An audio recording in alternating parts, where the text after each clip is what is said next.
प्रिय छात्रों, अब जैसा कि आप लोगों ने यूरोपियों के आगमन का क्लास आप लोगों ने कर लिया होगा, उसके साथ साथ आप लोगों ने बंगाल प्रांत का क्लास किया। अब बंगाल प्रांत में जब प्लासी का युद्ध हुआ था तो उसी प्लासी के युद्ध के पश्चात अंग्रेज़ों द्वारा आपका बंगाल की जब दीवानी ये लोग संभाले थे तो बंगाल में भू राजस्व व्यवस्था का नए प्रयोग इन्होंने करना प्रारंभ किया। अब ये जो क्वेश्चन आपकी परीक्षाओं में आता है, केवल मैं शार्ट में ही बता देता हूँ कि किस टाइप के क्वेश्चन इस भू राजस्व व्यवस्था से आपके परीक्षाओं में पुटअप होता है। तो जैसे कि जब इन्होंने अंग्रेज़ों ने बंगाल की दीवानी संभाला तो इस अंग्रेज़ों द्वारा बंगाल की दीवानी संभालने के पश्चात ये एक तरीके से नए भू राजस्व व्यवस्था को लागू किया, जिसमें आपका पहला आ जाता है स्थायी बंदोबस्त। अब स्थायी बंदोबस्त है, रैयतवाड़ी व्यवस्था है, महालवाड़ी व्यवस्था है। तो ये एक तरीके से इनके द्वारा तीनों अलग अलग व्यवस्थाएं भूमि राजस्व के रूप में लागू की गई। इससे जो आपकी परीक्षाओं में क्वेश्चन आता है, ज़्यादा भटकने की ज़रूरत नहीं है, बस और केवल आप इतना याद रखिए कि रैयतवाड़ी व्यवस्था का संस्थापक कौन था, महालवाड़ी व्यवस्था का संस्थापक कौन था, स्थायी बंदोबस्त का संस्थापक कौन था। इससे ज़्यादा आपकी परीक्षाओं में क्वेश्चन नहीं पूछता है। तो अब उसी चीज़ को हम लेकर के चर्चा कर रहे हैं। तो अब पहला आपका कौन सा भू राजस्व व्यवस्था हो गया, तो भू राजस्व व्यवस्था, ये मेन हेडिंग हो गया। और इसी भू राजस्व व्यवस्था के अंतर्गत जो पहली भू राजस्व व्यवस्था है उसे किस नाम से जाना गया, तो उसे आपका स्थायी बंदोबस्त, स्थायी बंदोबस्त। और ये जो स्थायी बंदोबस्त है, अब इस पर हमने शुरू में ही बताया कि केवल और केवल इसका प्रवर्तक या जन्मदाता का ही नाम पूछता है।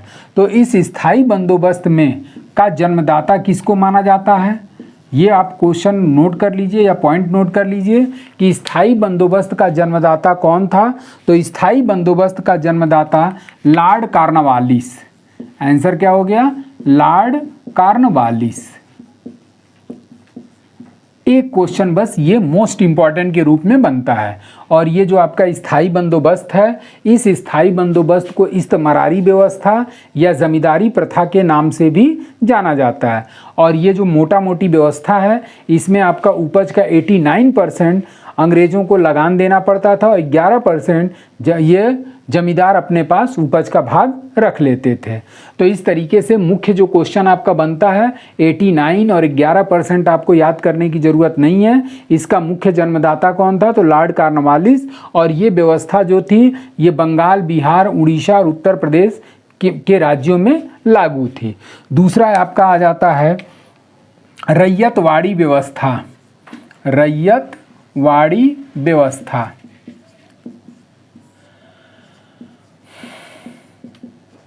और इस रैयतवाड़ी व्यवस्था के जन्मदाता कौन थे, तो इस रैयतवाड़ी व्यवस्था के जन्मदाता से भी आपका क्वेश्चन उठ जाता है कि रैयतवाड़ी व्यवस्था का जन्मदाता कौन था। तो रैयतवाड़ी व्यवस्था के जन्मदाता थे आपके कैप्टन रीड, कैप्टन रीड और थॉमस मुनरो। और कौन था, थॉमस मुनरो। तो ये इतना याद रखिए कि रैयतवाड़ी व्यवस्था का जन्मदाता कैप्टन रीड तथा थॉमस मुनरो थे। और इसमें उपज का 55% भाग लगान के रूप में दिया जाता था। अब इसमें एक क्वेश्चन और आपका मोस्ट इम्पॉर्टेंट बन जाता है कि सर्वप्रथम लागू, सर्वप्रथम लागू। तो ये जो रैयतवाड़ी व्यवस्था थी ये सर्वप्रथम लागू हुई थी बारामहल जिले में। कहाँ पर लागू हुई थी, बारामहल जिला। और ये बारामहल जिला कहाँ पर स्थित है, तो मद्रास। तो एक तरीके से इस पर जो दूसरा क्वेश्चन बन गया कि रैयतवाड़ी व्यवस्था का जन्मदाता कैप्टन रीड तथा थॉमस मुनरो थे और यह व्यवस्था सर्वप्रथम कहाँ लागू की गई, तो मद्रास के बारामहल जिले में लागू की गई। यह आपका दूसरा क्वेश्चन बन जाता है। उसके बाद से आपकी जो तीसरी व्यवस्था है, इस तीसरी व्यवस्था को महालवाड़ी व्यवस्था के नाम से जाना जाता है, महालवाड़ी व्यवस्था। और ये महालवाड़ी जो व्यवस्था है, इसमें महाल का शाब्दिक अर्थ होता है संपूर्ण गांव। और इस व्यवस्था के अंतर्गत संपूर्ण गांव के उपज पर राजस्व का निर्धारण किया जाता था। और इसका जो जन्मदाता था, महालवाड़ी व्यवस्था का जन्मदाता, वो थे आपके हाल्ट मैकेंजी। जन्मदाता हाल्ट मैकेंजी।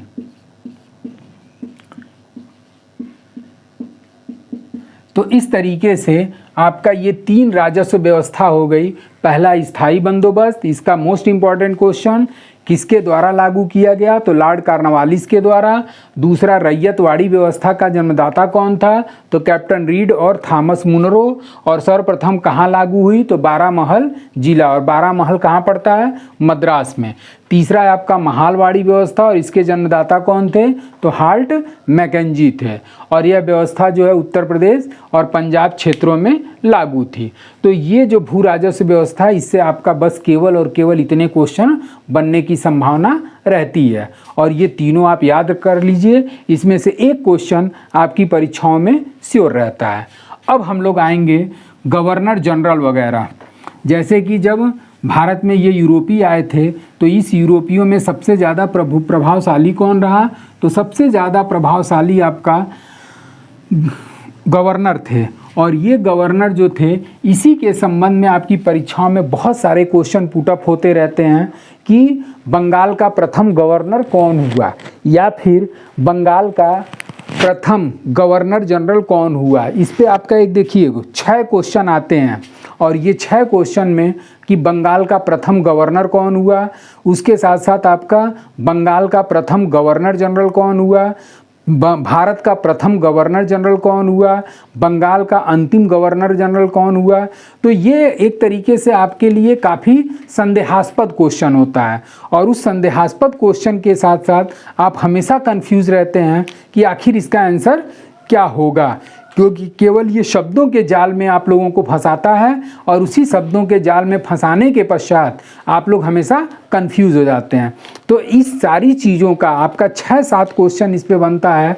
और ये 6-7 का मैं एक अलग से वीडियो बना करके आप लोगों के सामने प्रोड्यूस करूँगा। आज जो जितने भी गवर्नर जनरल हुए, उस गवर्नर जनरल के कार्यकाल में क्या क्या मुख्य काम किया गया, उस पे हम चर्चा करेंगे। और इसमें आप पहला जो गवर्नर जनरल हुआ था, पहला जो गवर्नर हुआ, वो आपका कौन हुआ था, तो रॉबर्ट क्लाइव। क्योंकि इसके पहले वाले वीडियो में आप लोगों ने देखा होगा कि रॉबर्ट क्लाइव जो था, जब काल कोठरी दुर्घटना हुई थी, तो उसी के पश्चात आपका रॉबर्ट क्लाइव अधिकारी के रूप में शामिल था। और जब प्लासी का युद्ध हुआ, उसके बक्सर का युद्ध हुआ, तो इसी के पश्चात रॉबर्ट क्लाइव जो था आपका बंगाल का प्रथम गवर्नर बनाया गया। और इस रॉबर्ट क्लाइव के शासनकाल में कौन कौन सा काम किया गया, तो ये जो रॉबर्ट क्लाइव है, केवल मैं आप लोगों को इम्पॉर्टेंट चीज़ों की ही इस पे चर्चा करूंगा जो आपकी परीक्षाओं में पूछा करता है। तो ये रॉबर्ट क्लाइव, इलाहाबाद की संधि हुई थी 1765 ईस्वी में। और इसका कार्यकाल कब तक चला था, तो 1767 ईस्वी तक। और जब ये गद्दी पर बैठा, तो इसके द्वारा कौन कौन सा काम किया गया, तो सबसे पहले एक क्वेश्चन ये बन जाता है कि भारत में अंग्रेजी साम्राज्य का संस्थापक किसे माना जाता है, तो भारत में अंग्रेजी साम्राज्य का संस्थापक रॉबर्ट क्लाइव है। तो एक पॉइंट हो गया आपका, भारत में अंग्रेजी साम्राज्य का संस्थापक, अंग्रेजी साम्राज्य का संस्थापक, ये हो गया। उसके बाद से इसी के द्वारा बंगाल में द्वैध शासन लागू किया गया था। बंगाल में द्वैध शासन मतलब 2 प्रकार की शासन व्यवस्था चलाई गई। ये भी आपकी परीक्षाओं में क्वेश्चन आ जाता है कि बंगाल में सर्वप्रथम द्वैध शासन किसके द्वारा चलाया गया, तो आंसर क्या हो जाएगा, रॉबर्ट क्लाइव। और उसके पश्चात इसी रॉबर्ट क्लाइव को बंगाल का पहला गवर्नर के रूप में नियुक्त किया गया था। तो अब यहाँ पर आपका अगला पॉइंट हो जाएगा, या अगला क्वेश्चन, बंगाल का प्रथम गवर्नर बना, बंगाल का प्रथम गवर्नर। ठीक, ये आपका 3 क्वेश्चन इस पर बन जाता है कि भारत में अंग्रेजी साम्राज्य का संस्थापक कौन था, तो रॉबर्ट क्लाइव। बंगाल में द्वैध शासन का जनक कौन था, रॉबर्ट क्लाइव। और बंगाल का प्रथम गवर्नर कौन बना, तो आपका आंसर हो जाएगा रॉबर्ट क्लाइव। अब इसके बाद जो दूसरा आता है वो प्रमुख नाम है आपका वॉरेन हेस्टिंग्स। Warren Hastings. अब इस वॉरेन हेस्टिंग्स के ऊपर जो जो क्वेश्चन आपकी परीक्षाओं में पूछता है उसके बारे में केवल इम्पॉर्टेंट के रूप में मैं चर्चा करूंगा। और ये वॉरेन हेस्टिंग्स जो था, इस पे एक क्वेश्चन बनता है कि बंगाल का अंतिम गवर्नर कौन बना। बंगाल का अंतिम गवर्नर, तो बंगाल का जो अंतिम गवर्नर बना था वो कौन था? Warren Hastings. और क्यों बना? क्योंकि इसी के शासनकाल में आपका अभी आगे हम चर्चा करेंगे कि रेगुलेटिंग एक्ट किसके शासनकाल में पारित किया गया, तो वॉरेन हेस्टिंग्स के शासनकाल में पारित किया गया। और ये बंगाल के गवर्नर के रूप में गद्दी पर बैठा और इसी के शासनकाल में रेगुलेटिंग एक्ट पारित हुआ। Regulating act. और जब रेगुलेटिंग एक्ट किस सन में पारित हुआ? 1773 ईस्वी में। और इसी रेगुलेटिंग एक्ट के परिणाम स्वरूप अब ये क्या बन गया? तो ये बन गया बंगाल का प्रथम गवर्नर जनरल। बंगाल का प्रथम गवर्नर जनरल। यानी कि ऊपर से लेकर के आपका नीचे तक 3 क्वेश्चन निकल आया। पहला कि बंगाल का प्रथम गवर्नर, आंसर क्या चला गया? Robert Clive. दूसरा, बंगाल का अंतिम गवर्नर कौन बना? Warren Hastings. और बंगाल का प्रथम गवर्नर जनरल कौन बना? तो वो आपका आंसर हो गया वॉरेन हेस्टिंग्स। तो यानी कि इसमें गवर्नर वाले टॉपिक पे आपका 3 क्वेश्चन आपके सामने इसी 5 लाइन में आपको दिखाई दे गया। अब आते हैं अगले पॉइंट पे कि इसके द्वारा प्रमुख कार्य कौन सा था। तो 1773 में इसने रेगुलेटिंग एक्ट पारित किया और इसी रेगुलेटिंग एक्ट के परिणाम स्वरूप 1774 ईस्वी में क्या हुआ? तो सुप्रीम कोर्ट की स्थापना की गई। भारत में सर्वोच्च न्यायालय की स्थापना। सर्वोच्च न्यायालय की स्थापना किस सन में की गई? तो 1774 ईस्वी में की गई। अब जब ये 1774 ईस्वी में सर्वोच्च न्यायालय की स्थापना कहाँ पर की गई? तो सबसे पहले आपका किया गया था कलकत्ता में।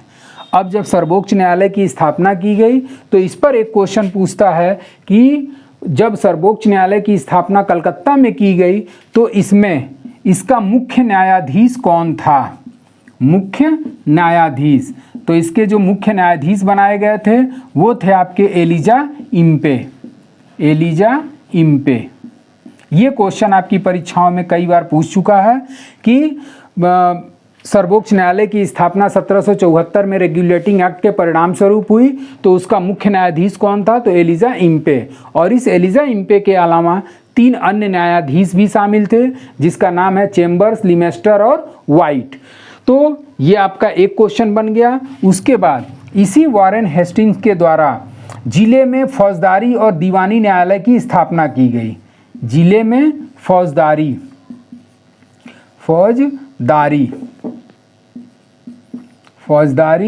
तथा दीवानी न्यायालय की स्थापना। ये दोनों क्या है? तो ये न्यायालय के वर्ग हैं और इसी न्यायालय के वर्ग की स्थापना की गई। कहाँ पर की गई? जिले में की गई। तो इस तरीके से वॉरेन हेस्टिंग्स के शासनकाल में जिले में दीवानी तथा फौजदारी न्यायालय की स्थापना भी की गई और उसके साथ साथ सर्वोच्च न्यायालय की स्थापना भी की गई थी। इसी कारण से इस वॉरेन हेस्टिंग्स को भारत में निष्पक्ष न्याय का जन्मदाता भी माना जाता है। मतलब ये दोनों कारणों की वजह से अब क्या हो गया? निष्पक्ष न्याय का जन्मदाता। निष्पक्ष न्याय का जन्मदाता। ये भी क्वेश्चन आपकी परीक्षाओं में पूछ देता है कि किस गवर्नर जनरल को भारत में निष्पक्ष न्याय का जन्मदाता माना जाता है? तो उसका आंसर क्या हो जाएगा? Warren Hastings. तो इस तरीके से ये आपके इतने क्वेश्चन इस पे बन रहे हैं। उसके पश्चात ये जो वॉरेन हेस्टिंग्स था, इसी वॉरेन हेस्टिंग्स पर आपका महाभियोग का प्रस्ताव भी लाया गया था। और वो महाभियोग का प्रस्ताव किसने लाया था? तो उस महाभियोग के प्रस्ताव को बर्क के द्वारा लाया गया था। तो अब वॉरेन हेस्टिंग्स में अगला पॉइंट भी ले सकते हैं कि महाभियोग प्रस्ताव। और ये महाभियोग जो प्रस्ताव होता है वो क्या होता है, तो पद से हटाने की प्रक्रिया महाभियोग के नाम से जानी जाती है। और ये कौन लाया था, तो उस समय न्यायाधीश वर्ग के द्वारा लाया गया था। क्यों लाया था, तो नंद कुमार नामक एक व्यक्ति थे, नंद कुमार नामक व्यक्ति, और इसी नंद कुमार नामक व्यक्ति से इसने क्या लिया था, तो घूसखोरी लिया था, घूस लिया था, रिश्वत लिया था। और इसी नंद कुमार नामक व्यक्ति से दिए गए घूस के कारण या रिश्वत के कारण इस वारेन हेस्टिंग्स के ऊपर महाभियोग का प्रस्ताव चलाया गया। लेकिन ये क्या हुआ, बाइज्जत बरी हुआ। 7 वर्षों तक वो आपका चला था। तो इस तरीके से ये 5-6 क्वेश्चन आपकी परीक्षाओं में पूछता है। इसके अलावा आपका हेस्टिंग्स के शासनकाल में एशियाटिक सोसाइटी की स्थापना भी की गई थी। किसकी स्थापना की गई थी, एशियाटिक सोसाइटी, एशियाटिक सोसाइटी। और इस एशियाटिक सोसाइटी का संस्थापक कौन था, तो इसके संस्थापक का भी नाम को पूछता है, तो वो थे आपके विलियम जोन्स। और इसी विलियम जोन्स के द्वारा एशियाटिक सोसाइटी की स्थापना की गई। और इसके साथ साथ कलकत्ता में प्रथम मदरसा की भी स्थापना की गई थी। तो वारेन हेस्टिंग्स पे ये 5-6 क्वेश्चन आपकी परीक्षाओं के लिए तैयार हो गया। बंगाल का अंतिम गवर्नर पहला क्वेश्चन, रेगुलेटिंग एक्ट किसके शासनकाल में पारित हुआ, वारेन हेस्टिंग्स। और इसी रेगुलेटिंग एक्ट के परिणाम स्वरूप बंगाल का प्रथम गवर्नर जनरल कौन बना, तो आपका वारेन हेस्टिंग्स। उसके बाद से जो अगला क्वेश्चन बनता है कि सर्वोच्च न्यायालय की स्थापना किसके शासनकाल में की गई, तो वारेन हेस्टिंग्स। कहाँ पर की गई, कलकत्ता में की गई। इसका प्रमुख मुख्य न्यायाधीश कौन था, एलिजा इम्पे। उसके बाद से इसने जिले में फौजदारी तथा दीवानी न्यायालय की स्थापना किया। इस कारण से अब यहाँ भी एक तरीके से न्यायालय हो गया, आपका जिले में भी हो गया। इसी कारण से इसे निष्पक्ष न्याय का जन्मदाता भी माना जाता है। अगला क्वेश्चन कि किसके शासनकाल में एशियाटिक सोसाइटी की स्थापना की गई थी, तो आपका वारेन हेस्टिंग्स। और इसी वारेन हेस्टिंग्स के शासनकाल में 1784 ईस्वी, कभी कभार सन भी क्वेश्चन पूछ देता है, तो इसी 1784 ईस्वी में विलियम जोन्स के द्वारा एशियाटिक सोसाइटी की स्थापना की गई थी। अब जो आपका अगला को गवर्नर जनरल आता है वो है आपका लॉर्ड कॉर्नवालिस।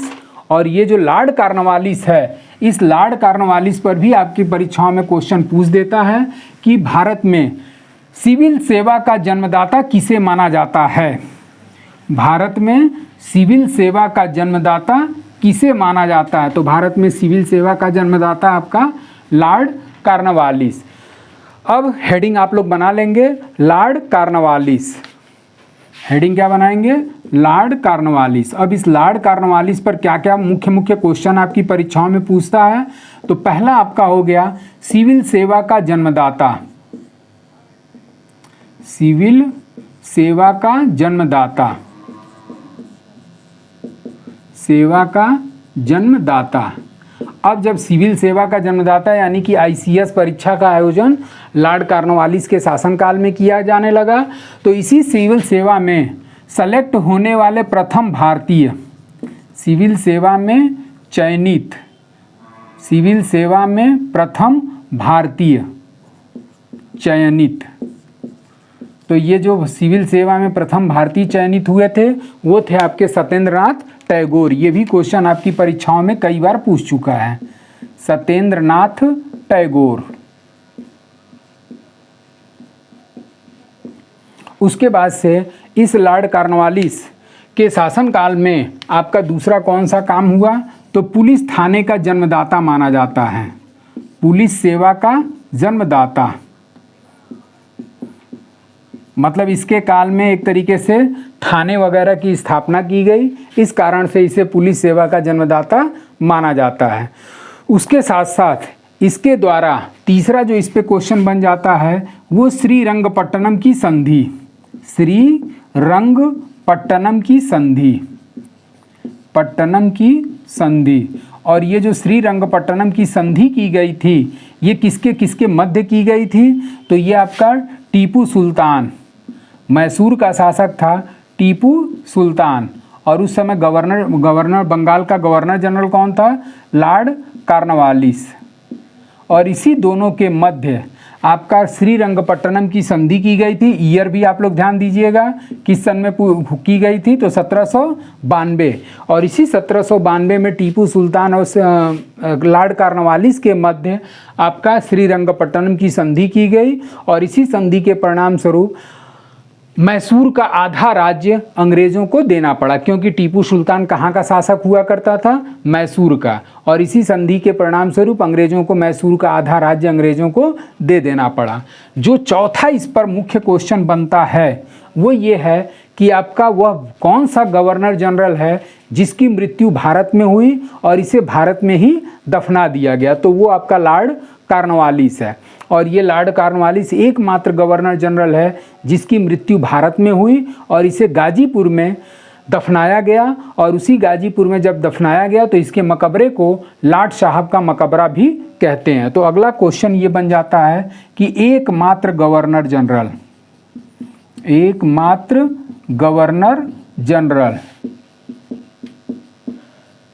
जिसकी मृत्यु कहाँ हुई, गाजीपुर में।